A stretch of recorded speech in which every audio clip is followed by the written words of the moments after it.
everybody, good morning. I'm MaryBeth Ribar, and this is a short YouTube about all the things that have changed in North Carolina and how we vote and get registered, and also get additional information if you need it. So we're going to talk about the requirements for voting, which probably most of us know, but we'll just review. Ways you can vote this year, how to register to vote, and how to get help if you need to either register or get to the polls or whatever's happening with you in your life right now. So the voting rights in North Carolina are that you have to be at least 18 years of age. You have to be a U.S. citizen, of course. You have to have lived in North Carolina for 30 days at least.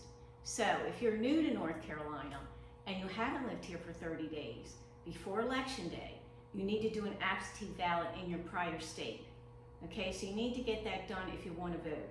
You're not going to be able to vote here if you haven't been here at least 30 days. And of course, then you can't be serving a felony or be on probation or parole for a felony. Pretty standard things. So this year, I was really excited when I learned this, that we actually have 3 ways to vote in North Carolina, which I think is really cool because really there's no reason why we can't vote this year. Most of us have already gotten in the mail a form to fill out if you want to do absentee ballot. And all that means is that you just vote by mail. Very simple. You submit your form, you will get the ballot back, and then you send the ballot in. And they give you all the instructions in what they mail to you. The other option is early voting. So early voting, they're really promoting as the best way to vote this year. The reason being, if you get to an early voting place, and for some reason your registration isn't right, or you did move, but it was in the same apartment complex, you didn't realize you had to re-register, or anything comes up, you have time to get that corrected so you can vote. The other thing that's neat about the early voting thing is that if you aren't registered to vote, you can actually register to vote at an early polling place. But on election day, you cannot register to vote. You have to already be registered. So you can do the mail voting, you can do early voting, or you can do the usual thing that a lot of us are used to, is just voting on election day. Okay, so registering to vote. I didn't know this. You know, I said, really? You moved to a new apartment building or a new apartment in a complex and you have to re-register? But you do. Every single time that you move, you need to re-register to vote. Online, you can do everything. You can check to see if you're registered. You can update your address. You can change your party. You can do all that online, and I actually went in and did it with no one helping me, which means that hopefully most of us can do that. But there is someone you can call, and there's an 800 number, and I'll get to that later. So you can do everything online. You know, check, go ahead and register whatever you need to do. And then if you don't have an ID or you don't have some of the information that you need to complete the online registration, they give you a form to fill out and you send that in and complete it, or you can register at an early polling place. So again, they're trying to make this very user-friendly this year, that you really can get to do what you need to do. You can get to register and you also can get to vote.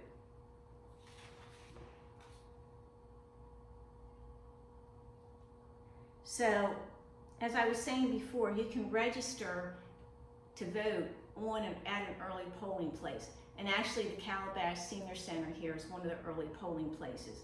The other thing that's neat about early voting is that you can vote anywhere. You don't really have to vote at your local one, just anyone. If you haven't registered yet, and you need to register, and you go to early voting, and you're going to do everything one stop, you need to bring one of these things. You need either a photo ID, a bill like a utility bill, a government check, or a bank statement that includes your name and place of residence. And October 15th to 31st is early voting. It's a really nice, big, wide, long window with long hours. So again, another thing that I think they've done a really nice job on is making it very accessible to all of us. People working, not working, even if you have an issue with getting transportation to a polling place, there's plenty of opportunity to be able to get there. The thing about the registration on site at an early polling place, if you don't yet have a photo ID, and that's, you know, people say, well, we all have photo IDs. Well, no, not everyone does. some people just moved here and they haven't gotten a DMV to get their photo ID for North Carolina yet. But if you have one of these other kinds of pieces of documentation, they will let you register to vote. So you don't have to have a photo ID to register to vote. Okay, I'm going to go over each of these a little bit more. The vote by mail, of course, any registered voter can vote by mail. I already said this, that if you are registered to vote already in North Carolina, you should have received something in the mail. You submit your absentee ballot form to your county before the deadline, which is October 27th.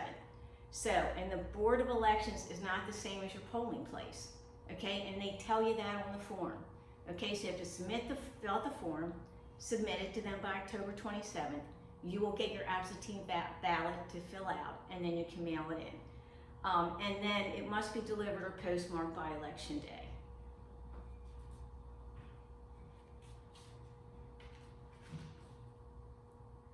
As I said before, early voting is the #1 way to ensure your vote counts. You can register to vote and vote at any early voting site in your county.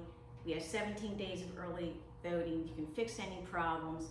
One of the other reasons they're promoting early voting is because the way the election is going to run this year, all the states, including North Carolina, have new processes for voting. Everything is happening with voting. The 3 kinds we're doing and probably others. They really would like to get as many people to the polls, voted and counted. Because Election Day, there's always glitches, and even with the mail, there may be something. So they're really promoting the early voting, but they're making every effort to make sure that when you vote, your vote is counted, there's no problems, and we can move forward with the results of the election when it happens. Okay, so Election Day voting, you can only vote at your assigned polling place. Okay, early voting anywhere, Election Day voting only where you are assigned, and that's really important. And you must be registered to vote if you plan to vote on Election Day. Okay, you can't go to the polls on Election Day and then register. You just can't. Okay, and to find your polling place, you can go to this website. Again, they've made it very user-friendly, and there's even an 800 number there to call if you can't figure out where you're supposed to vote. One other thing before we leave this slide is that the thing about the age requirement, if you are only 17 now, you can register to vote as long as you are 18 on Election Day. So that's, our young people, we're really trying to get them involved and have their voice heard. If you have anyone in your family, children or grandchildren, have them register to vote, as long as they're going to be 18 on Election Day.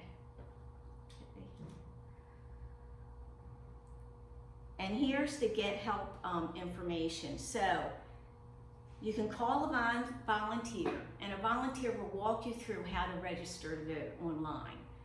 They'll also answer any questions you have about voting. And you can see there's 3 numbers there, and they're really good. I mean, these are people who've been trained, and a lot of volunteers, but a lot of people who also work for the organization who are really committed to helping people get to vote. And then I also put on go online at youcanvote.org, if you don't want to do the call-in number.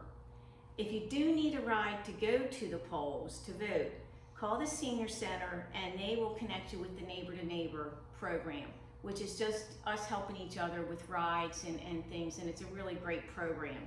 Or you can go online and request.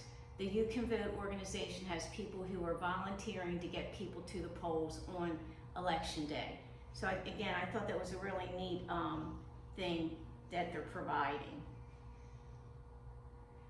Here's another thing. A lot of people, when we talk about voting, and I have kids in my family like this too, it doesn't matter if I vote. I don't like either of them, so I'm not voting, But there's a lot more to the voting situation than just the major candidates, as we know. A lot of local issues about how we're going to spend the money in our county, how we're going to provide services, what's going to happen with our kids with education. So this place on the website, youcanvote.org, W-O-B, means what's on the ballot. Go in and find out what's on the ballot. you know, and so we're informed and we go. And I'll be the first one to admit, I haven't been great about this. And I made a commitment, I said it to about 5 people, I said, I am gonna go on and look at what's on the ballot. So when I get there, I'm not just picking from the air, and I really know what I'm voting for. But like I say, a lot of local issues and state issues that we had input in, and it's a really good opportunity to do that.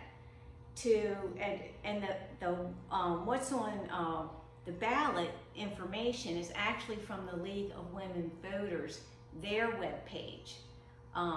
As you guys probably know, the League of Women Voters, as well as the You Can Vote organization, are nonpartisan, nonprofit. They're solely committed to help people get information about how to register to vote, and what's going on the issues that you can vote on. So, and this is just to reiterate the early voting and election day voting. October 15th to 31st is the early voting. Again, you can come here. Nice long hours, 17 days, the whole second half of October. You can register to vote and vote at a polling place in your county. You don't have to have an ID to prove your residence if you're going to register to vote at an early voting site, but you do need proof of residence. Okay, so you have to have that. And then election day, of course, is what we're the usual thing. We vote at our assigned polling place, but you must be registered to vote at before you get to the polling place on election day. Okay, so that's it. Just in a nutshell, you know, what's happening in North Carolina this year, and what we're going to do is have a Zoom presentation in a couple weeks, and we'll then be able to answer any questions. And so if you have questions, you're formulating your mind, just write them down so you have them ready. And Courtney and Holly will be in contact with you about that opportunity.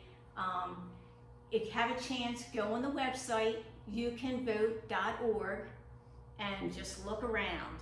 As you know, they always tell us with the computer stuff, don't worry about touching anything wrong. Touch the things at the top, see where it takes you, see what's happening. They have handouts, they have phone numbers, they have all kinds of things there to help you with registering and getting to vote. So I hope this has been helpful to you. You know, I'm really geared up and excited this year because of all the opportunities and the ways that we can vote this year. And again, just let us know if you have any questions, and we'll have a follow-up Zoom call. All righty, everybody, have a great day. Thank you.